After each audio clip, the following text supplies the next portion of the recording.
আসসালামু আলাইকুম এভরিওয়ান। আশা করি সবাই অনেক অনেক ভালো আছেন। আজকে আমি আপনাদের সাথে শেয়ার করব সমুচা রেসিপি। আশা করি আমার আজকের এই রেসিপি আপনাদের কাছে ভালো লাগবে। রেসিপিটা ভালো লাগলে একটা লাইক দিতে ভুলবেন না। চলুন তাহলে আমরা রেসিপিটা দেখে নিই। প্রথমে একটা মিক্সির জারে আমি নিয়ে নিচ্ছি মুরগির বুকের মাংসগুলোকে আমি ছোট ছোট করে কেটে নিয়েছি। এখন এখানে 4-5টা কাঁচামরিচ দিয়ে দিলাম। ঝালটা অবশ্যই আপনারা আপনাদের পছন্দ অনুযায়ী দিয়ে নেবেন। তো আমি এটাকে পেস্ট করে নিয়েছি। এখন এর মধ্যে দিয়ে দিচ্ছি 1/2 চা চামচ ভিনেগার আর 1/2 চা চামচ সয়া সস। তারপর ভালো করে একটু মিশিয়ে নিচ্ছি।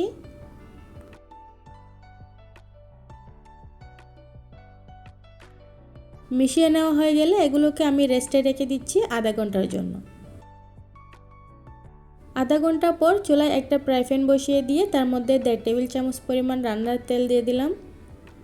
তারপর ফোড়নে দিয়ে দিচ্ছি গোটা জিরা 1/2 চা চামচ, দিয়ে দিচ্ছি 1 কাপ পরিমাণ পেঁয়াজ কুচিটা আমি একটু বেশি করে দিয়েছি, তাহলে কিন্তু খেতে ভালো লাগবে।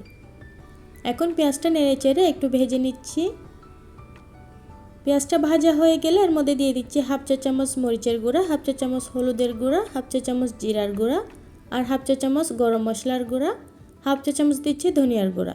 তারপরে দিচ্ছি 1/2 চা চামচ আদা বাটা আর 1 চা চামচ দিচ্ছি রসুন বাটা।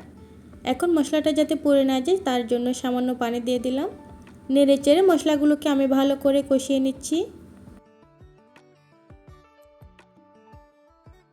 মশলাটা ভালো করে কষানো হয়ে গেলে এর মধ্যে দিয়ে দিচ্ছি আগে থেকে ম্যারিনেট করে রাখা চিকেনের পুর, দিয়ে আমি চুলাটা বন্ধ করে দিচ্ছি এ পর্যায়ে। তারপর আমি মশলার সাথে চিকেনের পুরটাকে ভালো করে মিশিয়ে নিচ্ছি। কাজটা যদি আপনারা চুলা জ্বালিয়ে করেন তাহলে কিন্তু চিকেনটা দলা পাকিয়ে যাবে, তখন কিন্তু সহজেই মিশতে চাইবে না। এর জন্য চিকেনের পুরটা দেওয়ার পরেই আপনারা চুলাটা বন্ধ করে দিয়ে এগুলোকে মিশিয়ে নেবেন। এখন আমি ভালো করে মিশিয়ে ঝুরঝুরা করে নিয়েছি। তারপর চিকেনটা যাতে সিদ্ধ হয়ে যায় এই জন্য সামান্য পানি দিয়ে দিলাম। এ পর্যায়ে কিন্তু আমি চুলাটা আবারও জ্বালিয়ে দিয়েছি। তারপর স্বাদ অনুযায়ী লবণ দিয়ে আবারও একটু মিশিয়ে তারপর আমি চিকেনটাকে রান্না করে নিচ্ছি যতক্ষণ না পর্যন্ত চিকেনটা সিদ্ধ হয়ে যায়। আমি জাল করে চিকেনটাকে সিদ্ধ করে নিয়েছি। এখন একদমই পানিটা টেনে গিয়েছে। এখন আমি এখানে সবজি অ্যাড করব।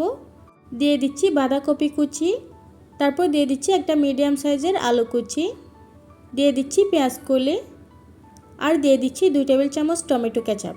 সবজিগুলো আপনারা আপনাদের পছন্দ অনুযায়ী দিতে পারেন, যেগুলো খুব তাড়াতাড়ি সিদ্ধ হয়ে যায়।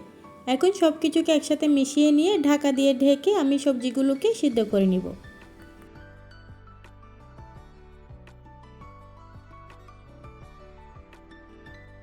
অফ ক্যামেরায় আমি কয়েকবার নেড়ে চেড়ে সবজিগুলোকে সিদ্ধ করে নিয়েছি। এখন আমার সমুচার পুরটা একদমই রেডি। এখন এগুলোকে আমি চুলা থেকে নামিয়ে ঠান্ডা করে নিচ্ছি। পুরটা ঠান্ডা হওয়ার পর এখন আমি সমুচাগুলো বানিয়ে নেব। সমুচা বানানোর জন্য বাজারে যে এরকম সমুচার শীট কিনতে পাওয়া যায় আমি ওরকম শীটগুলাই নিয়েছি। এখন আমি কীভাবে সমুচার বাসটা দিচ্ছি আপনারা দেখলে একটু বুঝতে পারবেন। এখানে আমি ময়দা আর পানি দিয়ে একটা আটা তৈরি করে নিয়েছি। সেই আটাটা আমি লাগিয়ে তারপর সমুচার কোণটা তৈরি করে নিয়েছি। এখন এর মধ্যে আমি পছন্দ অনুযায়ী পুর ভরে নিলাম। তারপর এভাবে ভাঁজ দিয়ে তারপর আবারও আটা লাগিয়ে নিচ্ছি। এই আটাটা লাগিয়ে নিলে সমুচা ভাজার পর একদমই খুলে আসবে না। এই তো আমি একটা সমুচা বানিয়ে নিয়েছি। আপনাদের সুবিধার্থে আমি আরও একটা বানিয়ে দেখিয়ে দিচ্ছি। আমি অতটা ভালো করে সমুচার ভাঁজটা দিতে জানি না, তবু যতটুকু জানি ততটুকু আপনাদের সাথে শেয়ার করছি। ভুল ত্রুটি হলে ক্ষমা সুন্দর দৃষ্টিতে দেখবেন। কথা বলতে বলতে আমি আরও একটা বানিয়ে নিয়েছি। এভাবে করে আমি সবগুলো সমুচা বানিয়ে নিচ্ছি। সবগুলো সমুচাই আমি বানিয়ে নিয়েছি। এখন এগুলোকে আমি তেলে ফ্রাই করে নিব। চুলায় একটা ফ্রাই প্যানে আমি পর্যাপ্ত পরিমাণ তেল গরম করে নিয়েছি। এখন এক এক করে সমুচাগুলো আমি দিয়ে দিচ্ছি। যেহেতু ভিতরের পুরটা আগে থেকে সিদ্ধ করা আছে তাই সমুচাগুলো ভাজতে বেশিক্ষণ দেরি লাগবে না। এখন এক পিঠ হয়ে গিয়েছে, আমি অপর পিঠ উল্টে দিচ্ছি। এভাবে উল্টে পাল্টে আমি লালচে ব্রাউন কালার করে সমুচাগুলোকে ভেজে নিচ্ছি। যারা এখনও ভিডিওতে একটি লাইক দেননি প্লিজ একটা লাইক দিয়ে আমাকে পরবর্তী ভিডিও বানাতে উৎসাহিত করবেন। সমুচাগুলোকে আমি লালচে ব্রাউন কালার করে ভেজে নিয়েছি। এখন এগুলোকে তেল থেকে তুলে নিচ্ছি এবং বাকি সমুচাগুলোকেও সেমভাবে ভেজে নিচ্ছি। সবগুলো সমুচা আমি ভেজে নিয়েছি। এখন একটা সমুচা ভেঙে আপনাদের সাথে শেয়ার করছি। যেমন মুচমুচে তেমন খেতেও কিন্তু অনেক মজা হয়েছে। আশা করি আমার আজকের এই রেসিপি আপনাদের কাছে ভালো লেগেছে। পরবর্তী রেসিপি দেখার আমন্ত্রণ জানিয়ে আজকের মতো এখানে বিদায় নিচ্ছি। সবাই অনেক বেশি ভালো থাকবেন, সুস্থ থাকবেন আর আমার জন্য দোয়া করবেন। আল্লাহ হাফেজ।